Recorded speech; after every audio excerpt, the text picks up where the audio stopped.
Alright, so ito na. This would be my final thoughts on this set of strings, no? Ang D'Addario Ascente. So today's July 18, no? I think nagpalit ako netong strings na to, set ng strings na to on last June 26. So almost 3 weeks ko pa lang siyang ginagamit. And unfortunately, hindi siya pasok sa akin. No? So I'm gonna share my final thoughts on it. Give you everything you need to know based on my experience and kung ano yung pwede nyo ma-experience sa kanya. Okay? So, medyo 2 of 2 misses tayo sa strings natin ngayong taon. So, yung first set natin was a Kaplan Amo, if I'm not mistaken, yung dark sounding na high-end strings from D'Addario. Another D'Addario set of strings din tong Ascente, which is their more budget-friendly option. Okay? So, ito na itsura niya ngayon. So, di natin siya mag-durability test. But based on my experience nga, for almost 3 weeks, no, is, ayan na yun, color. Nag-change yung color niya. If you can see, meron tayong pagkakaiba sa color.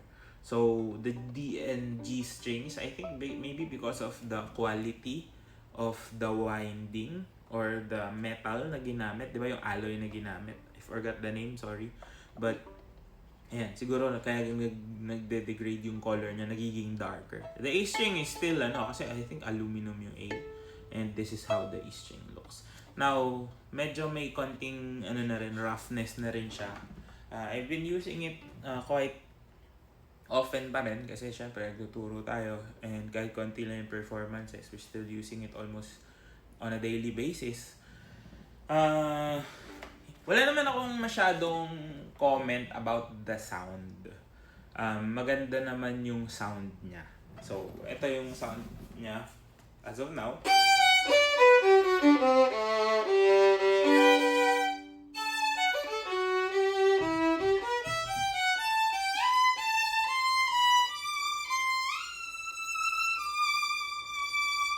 So maganda naman. Although, siguro as a professional violinist na you always use your instrument, I felt like when I was using this, kasi sa mga events, I felt like I was walking on eggshells. Ganun yung pakiramdam niya.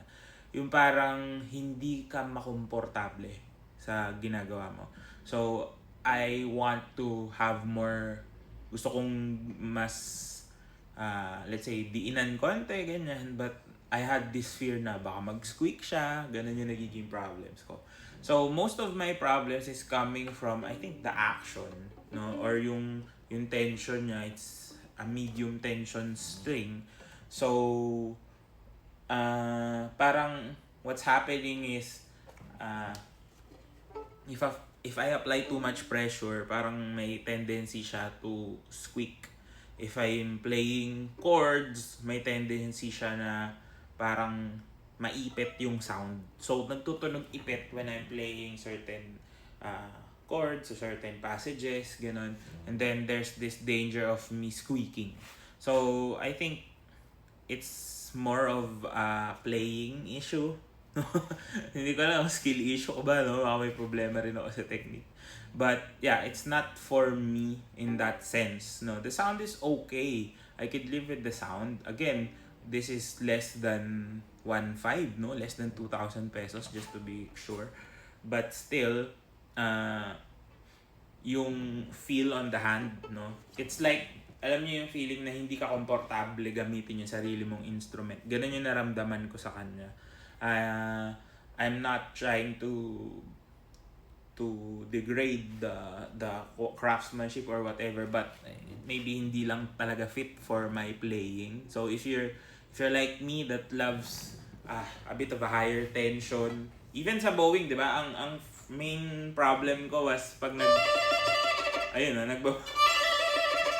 sobrang bilis niyang mag-bounce when you're doing trills yan. Sabi ko nga, baka hindi ako makatugtog yung mga classical pieces dito. So, yun na nga yung nangyari when I started playing some more advanced pieces of my students. Pag nagde-demo ko sa kanila, parang nahihirapan ako. Hindi ko mapalabas yung gusto ko out of my instrument. And siguro yun nga, it's not just fit for this instrument of mine and maybe in my style of playing. But overall, masasuggest ko ba siya? Yes, if you like that medium tension. So I think sa mga beginners talaga, magiging beginner-friendly set of string siya. Because again, it's not that expensive. And yun nga, malambot siya sa kamay. So kung bata ka pa, you're starting out, maybe your kids, para sa mga parents dyan, na kakabili lang ng full-size violin and natatakot na baka pag bumili sila ng masyadong mahal na strings, they want to try out a cheaper option, pero that is also an upgrade from the cheapest ones. This is a good starting point kasi nga medyo kung mahina pa yung daliri, pwede, pero kung katulad ko na medyo malakas ako talaga tumipa, naririnig yung pagtipa ko, you are not gonna enjoy it as much siguro.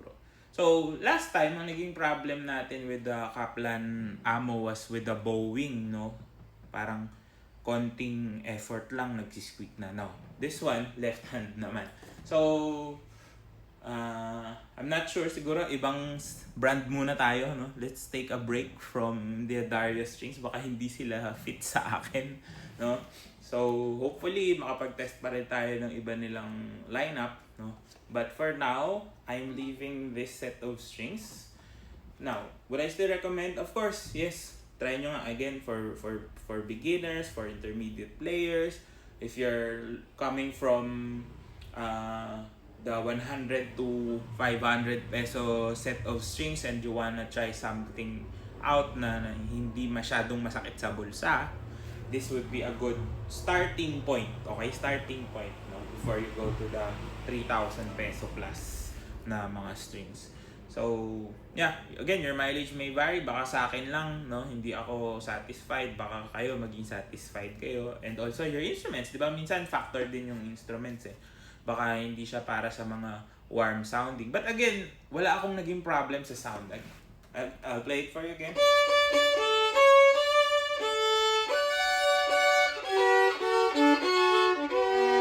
Ayun lang, napapansin pag nagko-chorus, parang ipit na ipit yung sound niya. That's my problem. Because siguro matdiin lang din ako tumipa.